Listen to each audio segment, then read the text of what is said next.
আমি রিসেন্টলি আমার security camera update করছি। এটা হচ্ছে ওয়াইসক্যাম V4। এই ছোট ক্যামেরা পুরাই feature packed. 2.5K resolution support করে, কালার নাইট মোড আছে এবং ফুটেজে আগের চেয়ে ডাইনামিক রেঞ্জ বেশি মনে হয়েছে আমার কাছে। স্পিকার মাইক্রোফোন দুইটাই আছে, সো এটা দিয়ে কথা বলা যায়। আগের ভার্সনের তুলনায় এটাতে একটা ফ্ল্যাশ লাইটও আছে। এই ক্যামেরা 24 ঘন্টা ভিডিও রেকর্ড করে, যেটা মেমোরি কার্ডে সেভ হয় আর এজন্য কোনো সাবস্ক্রিপশন লাগে না। IP65 রেটিং সাপোর্ট করে আর এটা নিচের অংশটা ম্যাগনেটিক, সো আপনি এই ক্যামেরা যে কোনো জায়গায় সেট আপ করতে পারবেন।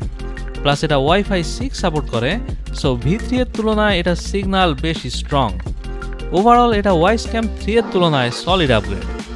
আর এই ক্যামেরা হোম অ্যাসিস্ট্যান্ট আর গুগল হোমেও কানেক্ট করা যায়, তো আমার বাকি সব গ্যাজেটের সাথে একই ড্যাশবোর্ড থেকে এটা চেক করা যায়। লাভ ইট।